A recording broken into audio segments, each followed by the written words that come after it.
ആദ്യത്തെ 2 മുട്ടൻ പണി പ്രൊമോകൾക്ക് ശേഷം ഇന്നിതാ ബിഗ് ബോസ് സീസൺ 7ലേക്കുള്ള അടുത്ത പ്രൊമോ എത്തിയിരിക്കുകയാണ്. ഈ ഒരൊറ്റ പ്രൊമോയിൽ നിന്ന് ഒരു കാര്യം മനസ്സിലായി. ഇവർക്ക് തന്നെ മനസ്സിലായിട്ടുണ്ട് ഈ കഴിഞ്ഞ സീസൺസ് ഒക്കെ എല്ലാവരും വാഴകളായിരുന്നു എന്ന്. ഈവൻ ലാലേട്ടൻ തന്നെയാണ് ഒന്ന് ആദ്യം തന്നെ വാൺ ചെയ്യുന്നത്. അതുപോലെ തന്നെ ഒരുപാട് സ്ട്രാറ്റജീസിന്റെ പേര് ഈ ഒരു പ്രൊമോയിൽ ഉൾപ്പെടുത്തി തന്നെ പറഞ്ഞിട്ടുണ്ട്. അതായത് വാഴ കളിക്കാൻ വരണ്ട, സോപ്പിടാൻ വരണ്ട, പിന്നെ ഈ പറയുന്ന കണക്ക് കുറേ ടാസ്കുകൾ തന്നെയുണ്ട്. ഒരുമാതിരി ഊള ടാസ്കുകളാണ് ഈ കൊടുക്കുന്നതല്ല. ഈ ടാസ്ക് കിട്ടുമ്പോൾ തന്നെ എല്ലാവരും ഒരുമാതിരി ബലൂൺ ഊതി പരിപ്പിച്ച് പൊട്ടിക്കാനും ഒക്കെ നടക്കുന്ന ടാസ്കുകൾ. ഇത്തരം ടാസ്ക് കൊടുക്കുന്ന കമ്മിറ്റിക്കാർക്കും പണി കിട്ടുന്നുണ്ട് എന്നാണ് നമ്മുടെ ഓൾ ടൈം നമുക്ക് ഏറ്റവും ഫേവറേറ്റ് ആയിട്ടുള്ള മുണ്ട് മടക്കി കുത്തി മീശ ചുരുട്ടിയുള്ള ലാലേട്ടൻ പറയുന്നത്. അപ്പോൾ കോട്ട് ലാലേട്ടനെയും ഗോട്ട് ലാലേട്ടനെയും ഇവിടെ രണ്ടായിട്ട് കാണിച്ചിട്ടുണ്ട്. അത് മാത്രമല്ല, ബിഗ് ബോസ് സീസൺ 7ന്റെ ഈ ഒരു പ്രൊമോ വന്നപ്പോഴത്തേക്കും നമ്മുടെ ബിഗ് ബോസ് ടീമിന് തന്നെ മനസ്സിലായിട്ടുണ്ട് ഓൾറെഡി ഉള്ള സീസണിലൊക്കെ ഒരുപാട് പോരായ്മകൾ വന്നിട്ടുണ്ടെന്ന്. അതായത് നിലവിളിച്ച് കരയുന്ന ഒരു പെൺകുട്ടിയുടെ അടുത്തേക്ക് എന്ത് കുണുമാവെ എല്ലാരും ഒറ്റപ്പെടുത്തിയോ എന്ന് ചോദിക്കുന്ന ഒരു സീനുണ്ട്. അപ്പൊ കുണുവാവ എന്ന് പറയുന്ന ഒരു വാക്ക് നമ്മുടെ നാഗചേച്ചിയാണ് ഈ പറയുന്ന വാക്ക് അവിടെ ഇൻട്രൊഡ്യൂസ് ചെയ്തത്. സോ ബിഗ് ബോസ് സീസൺ 7ൽ നാഗചേച്ചി ഉണ്ടോ? കാരണമുണ്ട്.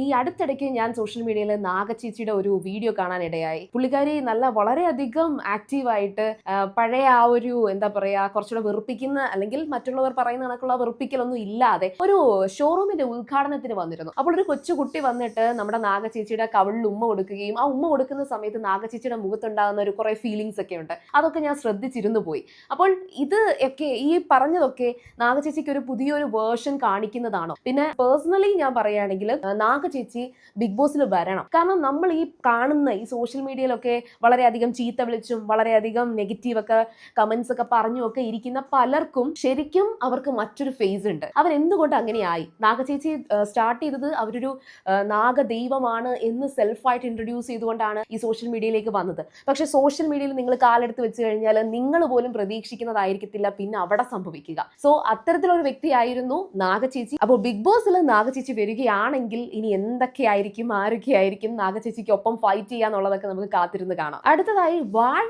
ഗെയിം കളിച്ചുകൊണ്ടിരിക്കുന്ന ഒരാളെ നമ്മുടെ ലാലേട്ടൻ പൊക്കുന്നുണ്ട്. ശരിക്കും പറഞ്ഞാൽ അപ്പോൾ അയാള് ഞാൻ ടാസ്ക് കംപ്ലീറ്റ് ചെയ്യാണ് എന്ന് പറഞ്ഞുകൊണ്ടാണ് ഇറങ്ങി വരുന്നത്. അങ്ങനെ ഈ ബിഗ് ബോസ് എന്ന് പറയുന്നത് അവർ തരുന്ന ടാസ്കില് ഒരു ഗെയിം മാത്രമാണ് എന്ന് കൺസിഡർ ചെയ്തിട്ട്, കാരണം കഴിഞ്ഞ സീസണിലൊക്കെ വന്നിട്ട് ബിഗ് ബോസ് തരുന്ന ഗെയിം ഫുട്ബോൾ ആണെന്ന് കരുതിയവർ വരെ ഉണ്ട്. അപ്പോൾ അത്തരത്തിലുള്ള ടാസ്കുകളൊക്കെ നമുക്ക് ഇല്ല.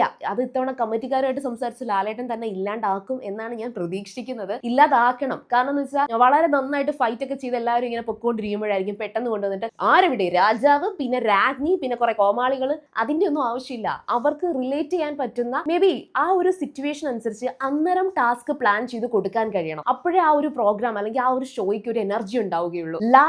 ലാലേട്ടനോട് തന്നെ ഒരു കാര്യം ചോദിക്കുന്നുണ്ട്. ഓൾറെഡി ഏഷ്യാനെറ്റ് ഒരു പോൾ ഇട്ടിരുന്നു. അതായത് ലാലേട്ടൻ ഈ സീസണിൽ മീശ പിരിക്കുമോ എന്ന്. നമ്മുടെ കേരളത്തിൽ നടക്കുന്ന മലയാളം മാത്രം പറയേണ്ട ഒരു ഷോയാണ് ബിഗ് ബോസ് മലയാളം സീസൺ 7 എന്ന് പറയുന്നത്. സോ നമ്മുടെ ലാലേട്ടൻ നമ്മുടെ തനി മലയാളി സ്റ്റൈലിൽ വന്നാൽ മതി. അങ്ങനെയാണെങ്കിൽ മുണ്ടും ഷർട്ടും ഒക്കെ ഇട്ട് മീശയൊക്കെ പിരിച്ച് അങ്ങനെ വരുന്ന സ്റ്റൈൽ തന്നെയാണ് എനിക്ക് നല്ലതെന്ന് തോന്നുന്നത്. അതായത് കോട്ടിടുന്ന ലാലേട്ടനെ എല്ലാവരും ഇപ്പൊ ട്രോൾ ചെയ്യുന്നുണ്ട്. ട്രോൾ ചെയ്യുമെന്ന് അവർ അറിഞ്ഞുകൊണ്ട് തന്നെയാണ് ഈ ഒരു പ്രൊമോയിൽ അത് ഉൾപ്പെടുത്തിയിരിക്കുന്നത്. ദെൻ നെക്സ്റ്റ് ഒരു സ്ട്രാറ്റജി എന്ന് പറയുന്നത് നന്മമരം സ്ട്രാറ്റജിയാണ്. അതും ഇവിടെ എടുക്കണ്ട, ഈ പറഞ്ഞ വാഴകളൊന്നും വേണ്ട എന്ന് ലാലേട്ടൻ നന്നായിട്ട് പറയുന്നുണ്ട്. പിന്നെ ഈ ഒരു സ്ട്രാറ്റജിയുടെ കാര്യം പറയുമ്പോൾ, അതായത് നമ്മുടെ കുണുവാവ കരയുന്നത് കേട്ട് നന്മമരമായിട്ടുള്ള ഒരു കാൻഡിഡേറ്റ് അവിടെ നിന്ന് പറയുന്ന ഒരു സംഭവമുണ്ട്. അപ്പോൾ ലാലേട്ടൻ പറയുന്നുണ്ട്, ഓ നന്മ മരമേ നിന്നെ ഞാൻ നോക്കി വെച്ചിട്ടുണ്ട്. ഇത് നമ്മുടെ ലാലേട്ടൻ ഒരു മാധ്യമ പ്രവർത്തകനോട് പറഞ്ഞിട്ടുള്ള ഒരു വാക്കാണ്. അതിന്റെ അർത്ഥം ഈ പറഞ്ഞ ഷൂട്ടും കാര്യങ്ങളും എഡിറ്റും എല്ലാം നടന്നിരിക്കുന്നത് വളരെ ലേറ്റസ്റ്റ് ആയിട്ടാണ്.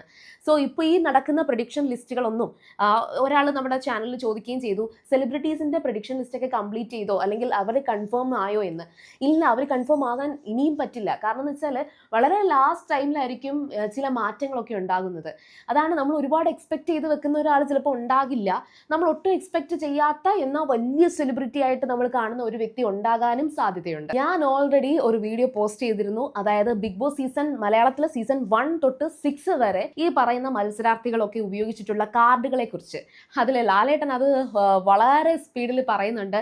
Safe card, victim card, fake card, നന്മ കാർഡ്, ഇതൊന്നും ഇവിടെ ഇനി എടുക്കല്ലേ എന്ന്. അപ്പോൾ ഇതൊക്കെ എന്തൊക്കെയാണ് ഈ കാർഡ് എന്നൊക്കെ ഉള്ളത് നിങ്ങളും അറിഞ്ഞിരിക്കണം. അത് ഞാൻ പോസ്റ്റ് ചെയ്തിട്ടുണ്ട്. നിങ്ങൾക്ക് ഇതിന്റെ ലിങ്ക് ചെക്ക് ചെയ്യാവുന്നതാണ്. സീരിയൽ ഗ്രാൻഡ് മെയിൽ ഓൾറെഡി ഉണ്ട്.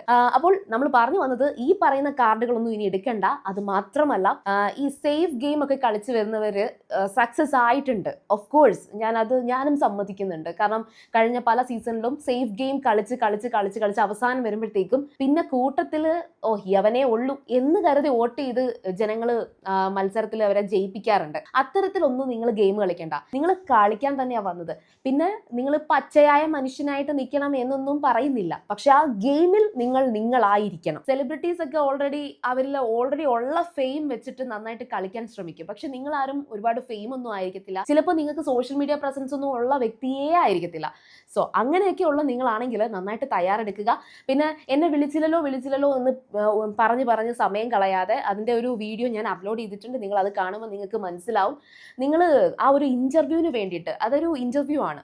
അപ്പൊ ആ ഒരു ഇന്റർവ്യൂ പാസ്സാക്കാൻ വേണ്ടിയിട്ട് നിങ്ങൾ ട്രൈ ചെയ്യുക. അപ്പോൾ നിങ്ങൾക്ക് എന്തായാലും ഇന്നത്തെ പ്രൊമോ അടിപൊളിയായിരിക്കും. ആർക്കും കുറ്റം പറയാൻ കാണില്ല. കാരണം ലാലേട്ടനെ തന്നെ ട്രോളിക്കൊണ്ടാണല്ലോ ഇട്ടേക്കുന്നത്. അപ്പോൾ നിങ്ങളുടെ കമന്റ്സുകളൊക്കെ, നിങ്ങളുടെ വാല്യുബിൾ കമന്റ്സ് ഒക്കെ പറയുക. അതുപോലെ നിങ്ങൾ ആദ്യമായിട്ടാണ് സീരിയൽ ഗ്രാൻഡ്മ കാണുന്നതെങ്കിൽ നമുക്ക് ഉറപ്പായിട്ടും ബിഗ് ബോസ് സീസൺ 7 കംപ്ലീറ്റ്ലി നമുക്ക് ഒന്നിച്ച് റിവ്യൂ ചെയ്യാം. കാത്തിരുന്ന് കാണുക, ഒപ്പം സബ്സ്ക്രൈബ് ചെയ്യുക. ബൈ.